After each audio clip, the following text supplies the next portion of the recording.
Here we are with a 1999 GS300, and this will apply to 98 to 05, so the steps are all the same. This vehicle, the passenger door lock does not work at all, as you can see, while the other ones are still functioning.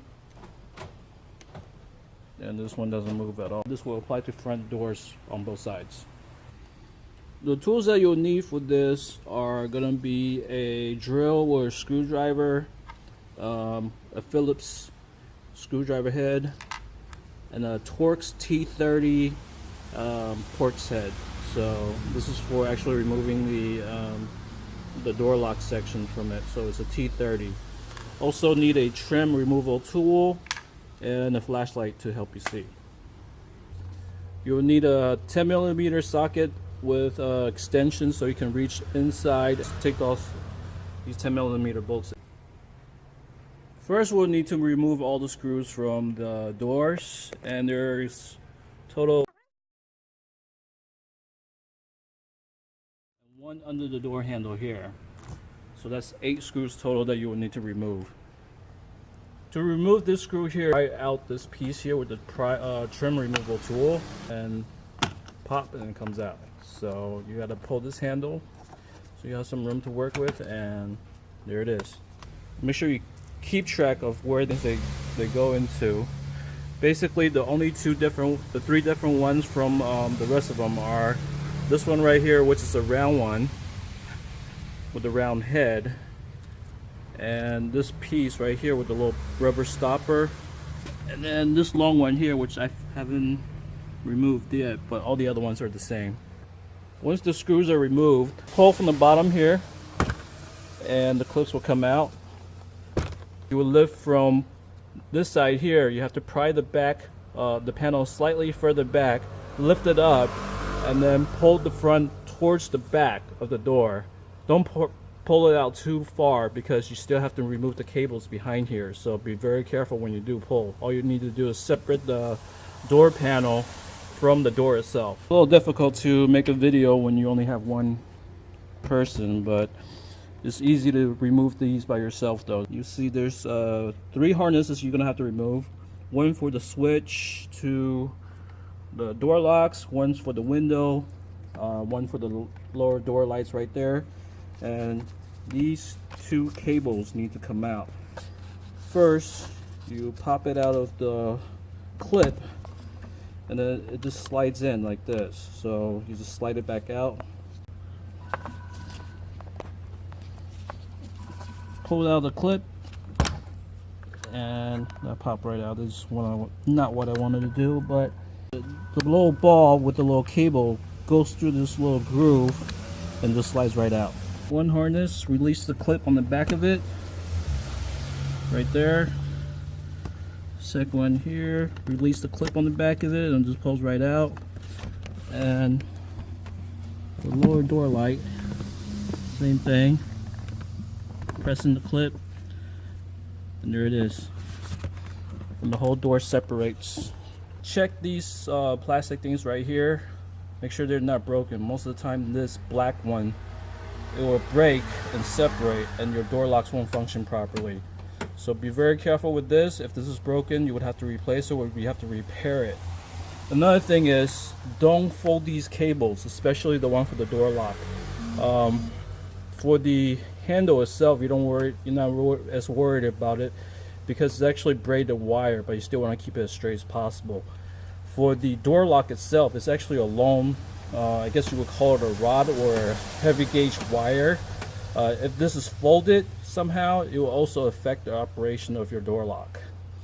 Next, what you would do is you pull this back, pull the cables through.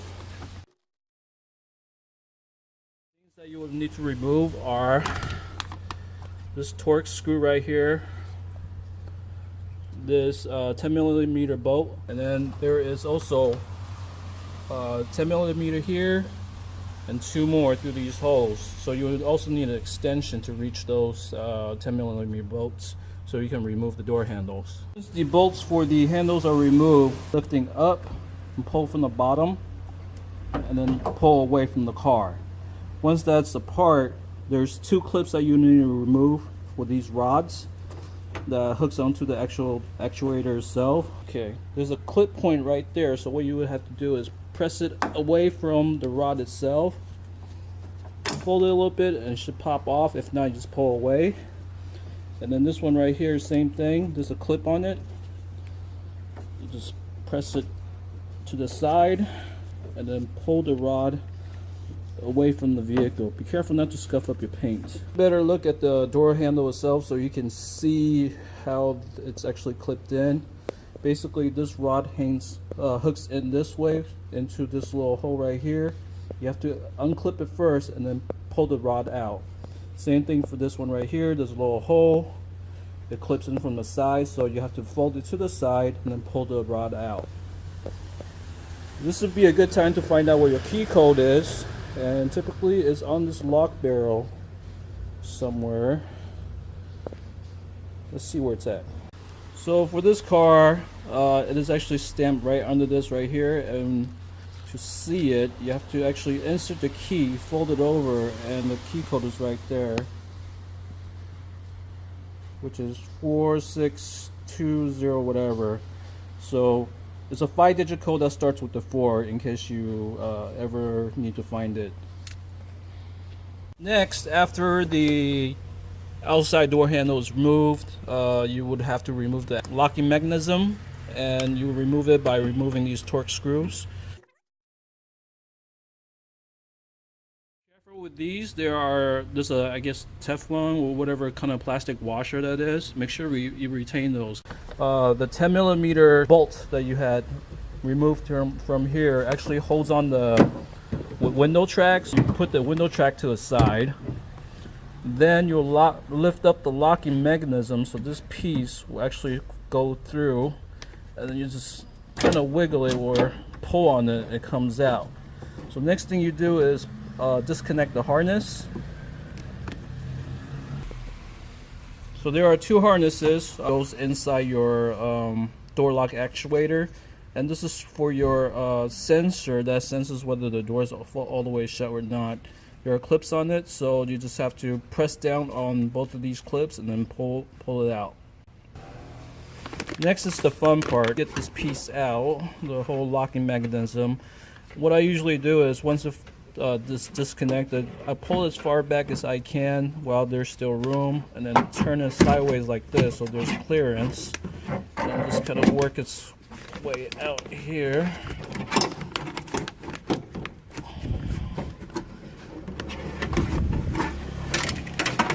Next, you need to disassemble the door lock actuator from the locking assembly. There is 1 screw holding on the cover here. Then this whole cover just lifts off. You don't actually have to take it all the way off. I do it just for the simple fact that I'm going to show you guys some other steps. Then there is 2 screws, one here, one here. Now it's loose from the locking mechanism. Now you have to disconnect this cable. You could either pry out this piece here, or you could just wiggle your way out. I just usually wiggle my way out and through the hole. Then you take your new one, reverse the steps, and put it back in.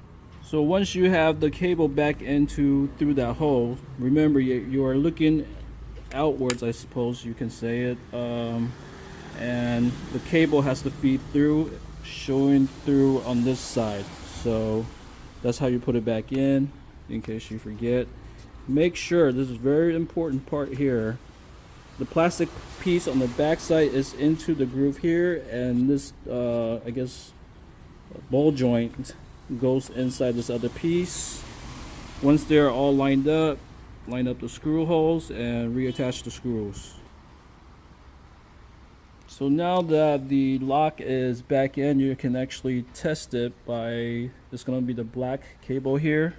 Make sure it's actually moving properly on here. Now a lot of people are having doors not responding after door lock actuators. A lot of times this piece right here gets stuck, and it's due to the fact that this is not having good movement. So you may actually be able to manually unlock it or use the door lock switch, but this controls the lock position sensor, and what will happen is your remote control will actually stop responding if this is not moving properly. Next, we have to reinstall this cover back on. Basically, if you're looking at it like this, the cable feeds through.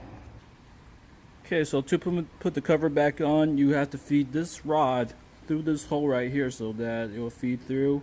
It might not clamp in all the way until you actually get inside behind the actuator, or fit it past the actuator. Then you will line up the screw holes like this.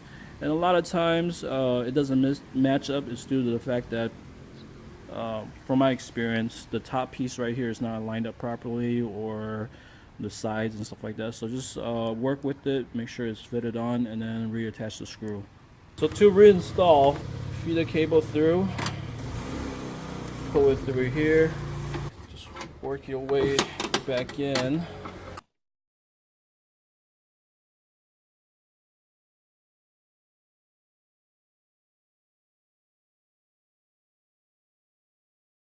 Rods are not hanging on something. So once that's in place, it may be easier for you guys to plug in the harness in advance. So do not forget that.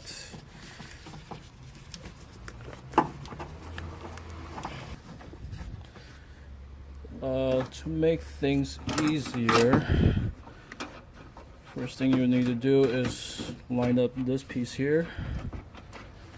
Make sure it's not protruding out like this, because you don't need that.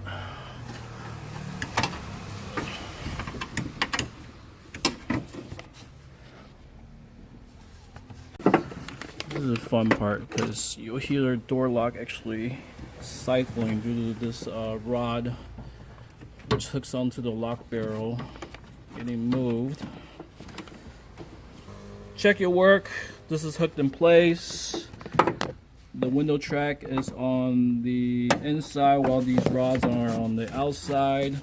Make sure the rods are free moving near the door handle hole, or else once you attach the screws, it's going to be a pain in the ass. Next, attach the torque screws. Torque screws are all back in place, especially if you attach these ones first. This front one should align right back in place. Next is the window track, which is right here, 10mm with the silver paint on it. Once that is installed, next you will go on to the door handle. Don't shut the door though, you're gonna have a fun time. First, fish out the rods. This is the door lock, and this is the actual handle that opens your door. This one is in, you push it through the hole and you clamp it, well, you move the plastic so it will actually clip onto the rod. Also push it through and then clamp it back down. Then you kind of have to work your way back in. Top goes in first, and then you slide the bottom back in.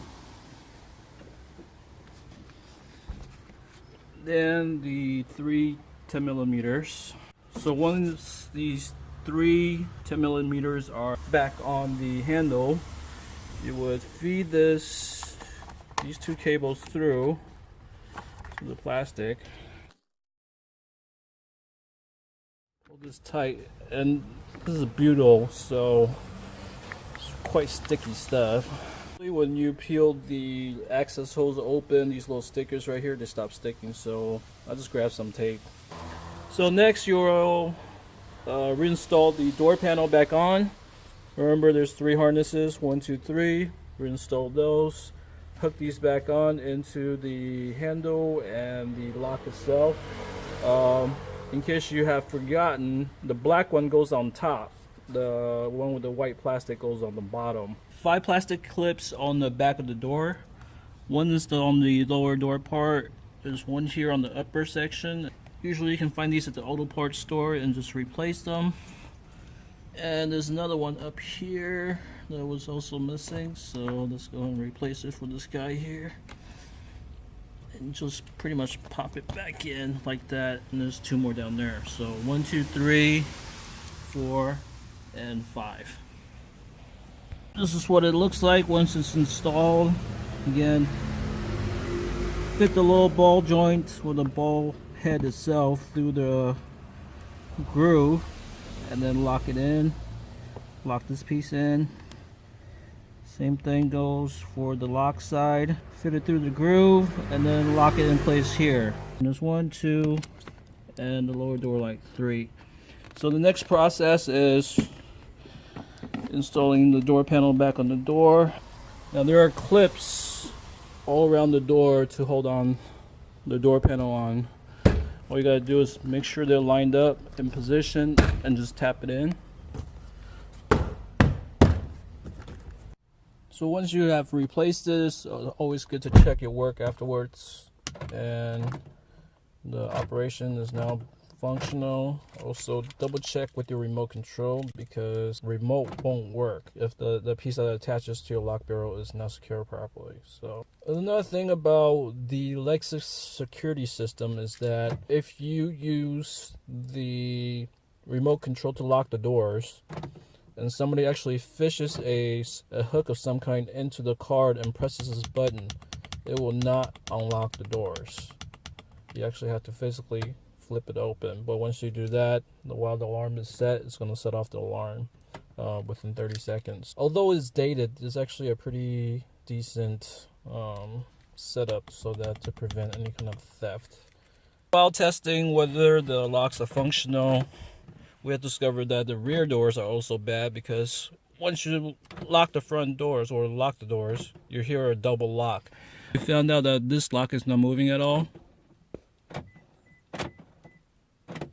We have to replace this one as well. But the front is definitely working properly.